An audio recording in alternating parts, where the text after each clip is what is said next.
اگر دیکھا جائے تو ایران کی ملٹری جو ہے وہ اتنی اکوپڈ نہیں ہے، اس طرح سے اتنی اسٹرانگ نہیں ہے جس طرح سے اسرائیل کی ہے. کیا اتنا آسان ہے کہ ایران اسرائیل پر حملہ کر لے؟ دیکھیے یہ اس لیے ممکن ہے کہ ایک دفعہ یہ ہو چکا ہے نا، ہم نے حال ہی میں تاریخ میں دیکھا کہ وہاں 200 کے قریب راکٹ برسائے گئے تھے جس میں ڈرونز بھی تھے.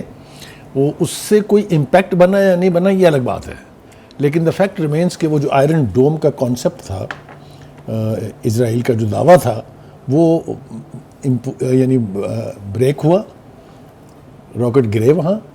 یہ کچھ حلقوں میں تاثر ہے کہ جی وہ تو بنا کنائیونس کے ساتھ، وہ امریکہ کی مرضی کے ساتھ وہ سیٹلائٹ سے ایک ٹارگٹ طے کر کے وہاں وہ چلائے گئے تھے. کچھ کا خیال یہ ہے، جو مسلمان ممالک میں جو کرٹکس ہیں ان کا خیال یہ ہے کہ دیکھیے آپ ایسا راکٹ چلائیں گے جس نے 7.5 گھنٹے میں پہنچنا ہے تو وہ اس کا کیا امپیکٹ ہوگا. By the time it will reach there وہ اپنے انتظامات کر چکے ہوں گے اس کو برباد کرنے کے بھی، اس راکٹ کو اور اس ڈرون کو، اور تحفظ کے اقدامات بھی وہ کر چکے ہوں گے.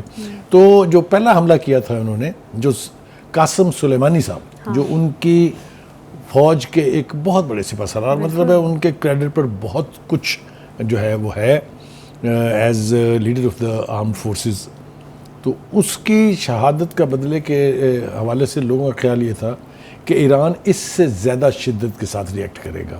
اس لیے کہ اگر آپ کو یاد ہو اس وقت بھی لال پرچم جو ہے وہ مسجد جمکران جو ہے کم میں اس پہ لہرا دیا گیا تھا، اور اس پرچم کو اتارنے کے لیے کوئی نہ کوئی کارروائی کرنی ضروری ہوتی ہے، اور وہ ہوئی تھی. اب یہ واقعہ جو ہے نا، یہ کئی اعتبار سے اگر آپ اس کو دیکھیں، ایک تو وہ مہمان تھے، مہمان کو آپ نے ظاہر ہے وہ ہائی ویلیو ٹارگٹ ہیں، اس کو بہت تحفظ کے ساتھ ٹھہرایا ہوگا. اس کا مطلب یہ ہے کہ تمام تر تدبیروں کے باوجود آپ کی سیکورٹی بریچ ہوئی ہے، اور آپ کی سیکورٹی اتنی بریچ ہوئی ہے کہ پن پوائنٹڈ ٹارگٹ کے اوپر وہ میزائل جا کے لگا ہے اسماعیل ہانیہ کو. یہ ایران ایز اے کنٹری، یعنی کوئی بھی ملک ہو، ایران ہو کوئی بھی ہو، اس کے لیے بہت بڑا سیکورٹی چیلنج ہے کہ آپ اتنے ولنریبل ہیں کہ سینکڑوں میل دور بیٹھا ہوا دشمن جو ہے وہ پرسیشن کے ساتھ آپ کے ہاں اٹیک کر سکتا ہے. اور میں چونکہ ایران کئی مرتبہ جا چکا ہوں، بہت سی کانفرنسز میں نے اٹینڈ کی ہیں، تو جس طرح کا ان کا یعنی کئی ٹیئرز ہیں ان کی سیکورٹی کے، ان کے ہاں پاسدار ہیں، ان کے ہاں ریگولر فورسز ہیں، ان کے ہاں بسیج ہیں، ان کے ہاں بے پناہ فورسز ہیں. امریکہ آج تک بیسیکلی تو اس کو بریچ کرنے میں کامیاب نہیں ہو سکا، کیونکہ جو قاسم سلیمانی کا واقعہ تھا یہ بھی ملک سے باہر تھا، عراق کے کسی ایئرپورٹ کے اوپر یہ ڈرون حملے میں ہلاک ہوئے تھے، شہید ہوئے تھے. لیکن یہ جو انسائیڈ ایران اتنی پینیٹریشن ہے، یہ بہت شدید پریشانی کا باعث ہے. تو بخاری صاحب، سب سے پہلے تو پھر ایران کو اپنے ڈیفنس سسٹم کو اسٹرینتھن کرنے کی ضرورت ہے. جو آپ نے سوال پہلے پوچھا میں ذرا اس کا جواب دے دوں کہ کیا اس کی فورسز اتنی اکوپڈ ہے. دیکھیے ان کی فورسز کے حوالے سے، چونکہ میں نے بہت کام کیا ہے اس کے اوپر، میں نے اخبار میں لکھا بھی ہے، میں نے وہاں سے رپورٹ بھی کیا ہے. وہاں جو باختران سیکٹر میں باختران پروونس میں جو الام سیکٹر تھا جہاں خرم شہر کے ری کیپچرز ہوا تھا، میں نے وہاں سے لائیو رپورٹ کیا ہے with missile passing through over our head اور آر سائٹس. تو اس لیے مجھے ایران کی فورسز کے بارے میں کوئی ابہام نہیں ہے. ٹھیک، ایک تو وہاں فارمل جو فوجی جس طرح ہوتے ہیں وہ ایک فوج کا حصہ ہے، ایک پاسداران ہیں جن کو کہتے ہیں کہ وہ ایران کے انقلاب کا تحفظ کرنے والی فورس ہے. Very forceful, very well equipped and very well trained. اس کے بعد ان کے پاس ایک ہیوج فورس ہے 55 لاکھ کے قریب بسیج کی. Basij are volunteers. انہوں نے یہاں پٹی باندھی ہوتی ہے، آپ نے دیکھا ہوگا ایران کی تصویروں میں، اس پہ لکھا ہوتا ہے جہاد فی سبیل اللہ. بالکل دیکھا ہے. وہ ملازم نہیں ہے فوج کے، وہ اپنے اپنے کام کرتے ہیں، کوئی دفتروں میں کام کرتا ہے، کوئی بزنس کرتا ہے، کوئی کچھ کرتا ہے، لیکن 4 گھنٹے کے نوٹس پر وہ اپنے اپنے سینٹر میں رپورٹ کر دیتے ہیں. And they are more trained and equipped than the army. So اتنی بڑی فورس کو انڈرمائن تو آپ نہیں کر سکتے، لیکن دیکھنا یہی ہے کہ اس کی جو کیپیسٹی ہے ٹو اٹیک اسرائیل، وہ اپنی پراکسیز کے ذریعے جائیں گے. مثال کے طور پر سیریا سے اٹیک ہو سکتا ہے، مثال کے طور پر یمن سے اٹیک ہو سکتا ہے، لیکن یہ تو آلریڈی ان ایکشن ہے نا یہ اسپاٹ جو ہے.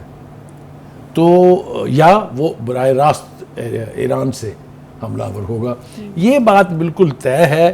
کیسا ہوگا میں نہیں کہہ سکتا، لیکن یہ نہیں ہو سکتا کہ اسرائیل کو اس کے اوپر آنکھیں بند کر کے ایران بیٹھ جائے. یہ نہیں ہوگا. جس طریقے سے انہوں نے جو نماز جنازہ ہوئی ہے اس کے اوپر براہ راست حملے کا حکم دیا ہے. رہبر انقلاب از the ultimate authority in Iran, and when he Cs some thing and when he announces a decision like this, اس پر عمل تو ہونا ہے.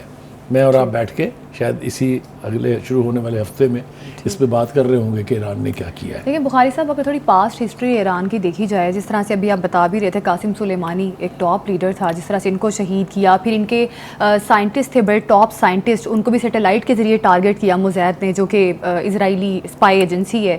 تو کیا اتنا آسان ہوگا ان کو ایران ٹارگٹ کرے گا اتنی آسانی سے اسرائیل کو, کیونکہ پاسٹ ہسٹری میں تو انہوں نے کچھ بھی نہیں کیا. دیکھیے میں عرض کروں آپ سے, ایک تو میں نے کہا کہ مثال تو انہوں نے قائم کی نا, اس کا افیکٹ ہوا یا نہیں ہوا, that's another thing, but they attacked Tel Aviv which is the capital of Israel. ایک دوسری بات یہ ہے کہ وہ جو بریچ ہوئے تھے پہلے سیکورٹی کے, یہ ان کی سرزمین سے باہر تھے, خاص طور سے قاسم سلیمانی کا. ہاں ٹھیک ہے, یہ بریچ ہوا ہے in the heart of Tehran which is the capital of Iran. اس کے اوپر میں خاموشی تو متوقع نہیں ہوں کر رہا ہوں, مجھے توقع نہیں کہ خاموش رہیں گے, لیکن ہاں یہ دیکھنا ہوگا کہ ان کی کیپیسٹی کتنی ہے and how deeply they attack Israel. These are the I mean areas which we can only talk about when it happens. ٹھیک ہے, ریٹیلیشن تو ہوگی اب, یہ تو اس میں تو کوئی یعنی آپ اس کو رول آؤٹ کر ہی نہیں سکتے. جس لیول پر کہہ دیا گیا ہے, جو انڈیکیشن دکھا دیے گئے ہیں, تو بخاری صاحب پھر تو اسرائیل بھی ریٹیلیٹ کرے گا, تو کھلم کھلا بہت بڑی جنگ لگ سکتی ہے. دیکھیے اسی لیے تو اس کے اور اسرائیل کے پیچھے بیک کر رہا ہے امریکہ. میں نے آپ کو کہا کہ امریکہ اور اس کے اتحادی بہت پریشان ہیں, اور وہاں پر ایک کنسنسس سے بات کہی جا رہی ہے کہ ایران پہ دباؤ ڈالیں کہ وہ ریئیکٹ نہ کرے. اس کا مطلب یہ ہے کہ وہ بھی انٹیسپیٹ کر رہے ہیں کہ ایران نے کرنا تو ہے کچھ. جیسا میں نے کہا کہ یہ ہمیں اس وقت ہی پتہ چلے گا جب یہ سب کچھ ہو جائے گا.